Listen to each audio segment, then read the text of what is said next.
Бір бөлім. Пойызға отырарда әдетте адамның көңілінде көпеде қасыма қандай адам тап болар екен деген бір күмәнді қызығушылық тұрады. Жастау біреу болса, әдемі қыз келіншектің болғанын, ересектеулері әңгімелесетін зиялы кесінің болғанын, ал қарт адам болса, тыныштық үшін теппе ешкімнің болмағанын тілер еді. Ал менде бұл жолы бәлендей басы ашық тілек болған жоқ. Тек маскүнем біреу болып, мазамды алып жүрмесе екен деп ойладым. Мен купеге кіргенде үстінде шолақ жең ақ көйлегі бар, шашы да аппақ, қабағы да аппақ, көзілдірікті қара торы қарт кісі отыр екен. Басын көтеріп, сәлемдескен секілді ерінін жыбырлатты да, оқып отырған газетіне қайтадан үңіліп, менің кіргеніме мән бермеген сыңай танытты. Оның бұл қалпы менің алғашқы тілегіме сай келгендей болып, мен де шешініп, үн-түнсіз орныма жайғастым. Аллергия деген бәледен түнімен ұйықтай алмай, жол бойы ұйқымды қандырсам деп армандап келгем. Жайғасқаннан кейін қалай көзімнің ілініп кеткенін өзімде байқамай қалыппын.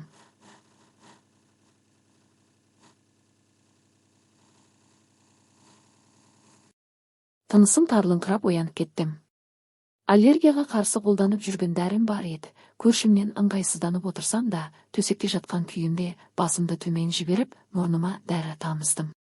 Пойыз ашық далаға шығып, жүрісін қатайта түскен екен. Вагонның солқылы кәдімгідей сезіліп тұр. Салқын тигізіп алдыңыз ба, әлде аллергия ма? Деді ол менің үстелге қойған флакончигіме қарап. Аллергия, дедім шалқамнан жатқан күйі. Жаз бойы маза жоқ. Менің немерем де осы аллергиядан азап шегіп жүр. Нафтизин деген бір дәріні тамыза, ақыры сағат сайын тамызатын жағдайға ұшырады. Апырым-ай, осындай ауру бұрында бар ма еді, әлде кейін шыққан бәле ме? Одан кейін укол алып тәуірленген секілді еді, қазір қайтадан мазасы кете бастады. Операция жасайтын көрінеді, оған қорқып бармай жүр. Құдайдың бәлесі екен. Әңгімеден кейін әлдеқалай тынысым сәл-пәл жеңілдегендей болып, басымды көтеріп отырдым. Көршім оқып отырған газетіне қайта үңілген еді. Пойыздың солқылынан оқу қиын болған секілді газетін бүктеп қасына қоя салды. 2 бөлім. Әлден уақытта аяқ жағында тұрған сөмкесін ашып, ішінен жарты кітаптың көлеміндей шағын ғана радио қабылдағышты алды да, әлдебір тетігін басып іске қосып, өзіне керек толқынды іздеп жатты. Радио қақалып шашалып, соңғы хабарларды бере бастады. Соңғы хабарлар ұнамады ма, көршім тағы да басқа толқындарды іздеуге кірісті. Дырылдаған дыбыстар менің мазамды ала бастағандай болды. Кенет ыстық шай ішсем, аллергиямның сәл-пәл басыла бастайтыны есіме түсті де, купеден шығып, проводник келіншекке, шырағым, бізге шай бере аласыз ба деп өтініш айттым. Менің қасымда жатқан адамның қарт кісі екенін біліп, келіншекте бәйек болып қалды. Бара беріңіз, өзім апарып беремін деген соң, мен купеме қайтып келдім. Көршім радиосын әлі айналдырып отыр екен. Ақыры қазақтың күй өнері туралы бір хабарға тоқтағандай болды. Хабарда жүргізуші әр сөзін безеп, музыкалық деген сөзде орысша мәнермен әрпіне екпінді бас айтып, бұл тақырыптан хабары мол екенін білдіргісі келгендей, ұзақ сөйлеп, ақыры күйдің өзіне де кезек берді-ау. Осы тұста жолсерік келіншекте бір аққұман шай, 2 стаканмен қант, қасықтарын көтеріп келе қалмасы бар ма? Ыстық шай мен күмбірлеген күйден көңіліміз серпіліп қалғандай болды. Күй тартылған сайын еңсең көтеріліп, көңіліңнің сарайына жарық сәуле түскендей жадырап сала бересің. Әлемдегі ұлы адамдардың ішінде музыканы ұнатпағандар болыпты дейді. Музыканы түсінбеуге болатын шығар, бірақ жаныңды тербеген әсем сазды ұнатпау мүмкін емес секілді. Тегінде ұлылар өздері ойлап тапқан әлдебір принциптердің негізінде салыстырмалы түрде айтқан болар. Мәселен, бір данышпанның музыка адамдарды біріктірмейді, ажыратады деген сөз есімде. Шынында да көрші екеуміз әр күйді өзімізше түсініп бөлек-бөлек отырғандаймыз. Бірақ бұл ажырау ма екен? Қайта жанымыз бен жанымыз бір құпия әлемнің ішінде, ортақ тебіреністің төңірегінде табысып жатқан жоқ па? 3-4 күйден кейін жүргізуші Әбікен Хасеновтың қоңыр күйін хабарлады. Орындаушы Әбікеннің өзі екен. Осы тұста қисайып жатқан көршім, бұдан әрі жатып тыңдауға болмайтындай, басын көтеріп алды. 3 бөлім. Домбыра шегін алғаш қаққанда ақ баурап ала жөнелген сабырлы қоңыр әуен қан тамырыңды бойлап бара жатқандай жаныңды балқытып, басқа бір әлемге ала жөнелгендей болады. Шертпе күйде әуен көбіне жалғыз шекте ойналып, жоғарғы шекке алма кезек ауысып отырады. Ал мына күйде қос үн қоса боздап, екі шекте екі күй қатар ойналып жатқандай әсер береді. Бәлендей бір күрделі дыбыстар болмаса да, сәтті табылған бір әуен қанша қайталаса да, мейірін қанбай, әлі де тарта түссе екен деп тілегендейсің. Күй аяқталды. Осы кезде көршім радио қабылдағышын сөндірсін де тастасын. Мен аяқталмай қалған концерттің әсерімен иекудай күйде сәл таңырқап көршімнің жүзіне қарадым.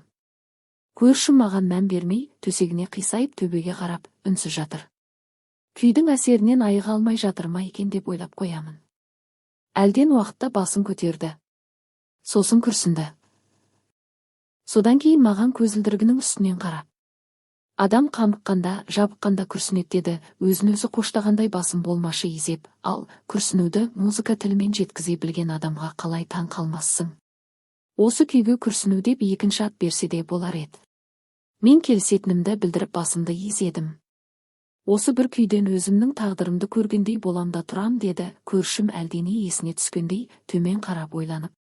Күйдің құдіреті деген сол ғой дей салдым, оның сөзіне онша мән бермей.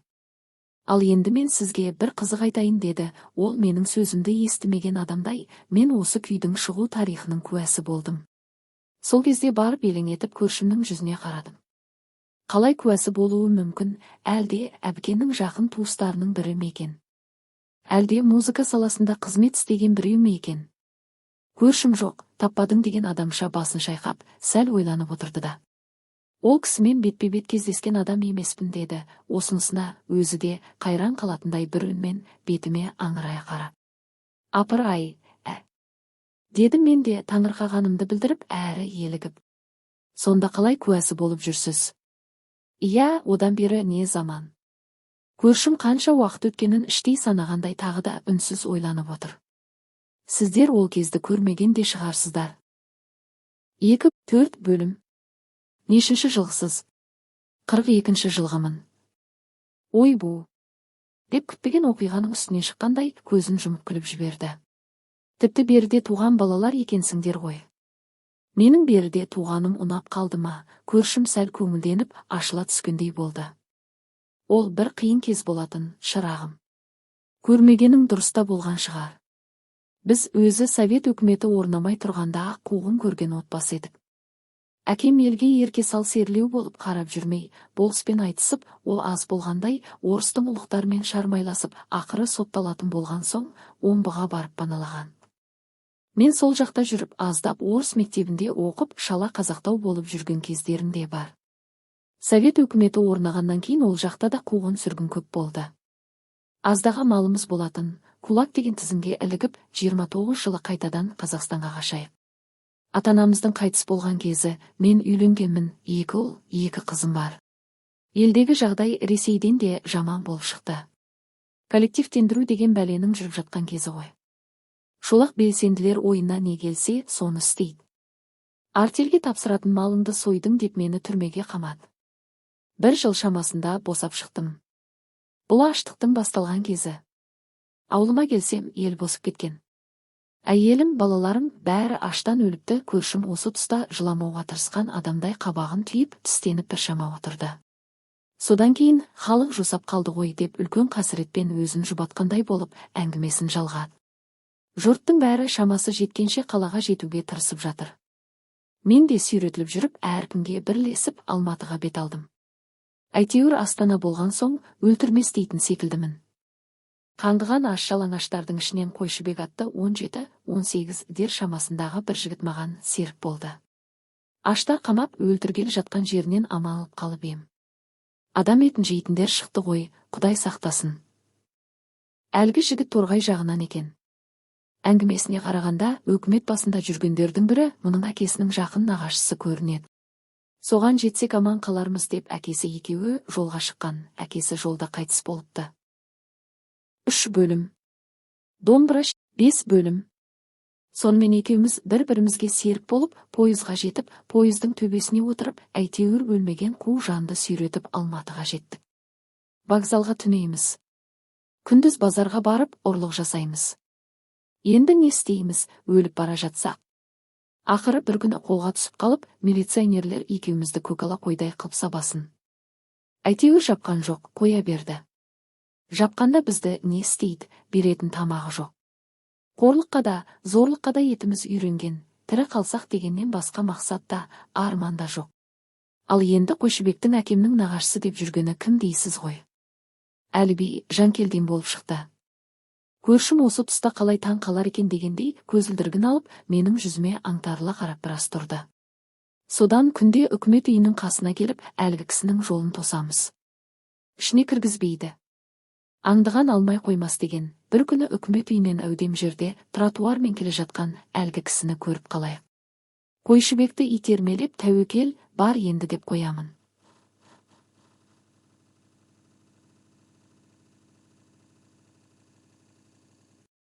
Қойшыбек жақындап барып бірдеңе деген болды. Ана кісі ошарылып, үркіңкірей қарап тұрып қалған. Қойшыбек әкесінің атын, өзінің кім екенін айтқан болу керек, бұрылып жанына келді. Осы кезде Қойшыбектің еңіреп жылғанын көрсең. Ойпы! Ырымай, тоқтай алсайшы. Маған тіпті ана кісінің де көңілі босағандай көрінді. Шырағым, сабыр қыл деді бір кезде. Елге түскен үлкен нәубат қой, ешкімге де оңай боп тұрған жоқ. Менің де екі інім бар еді, Қызылорда жақта, қазір қайда жүргенін, тіпті өлі тірісінде білмеймін. Әлекең сәл мүдіріп сағатына қарады да, қазір асығыстаумын, жиналысым бар, ертең сағат 10-да маған кел, есік алдындағыларға айтып қоярмын деп жұмысына кетті. Келесі күні Қойшыбек кіріп шықты. Бұдан бұрын Алматының іргесіндегі Іле ауданына туысқандарын әкеп орналастырған екен, соларға жіберіпті. Қойшыбекке аздап ақша беріпті. Қуанышымызда шек жоқ. Айтқан жерге сол күні бардық. Ол жерде тіпті аштық болмаған секілді. Үй иесі толықша келген қара сұр кісі бізге бәлендей рай бере қоймады. Тек шешесі бар екен, әңгімені тыңдап отырып, Қойшыбектің әкесінің атын естіген кезде дауыс қылып қоя берсін. Содан кейін-ақ Қойшыбекке деген көзқарас өзгере бастады.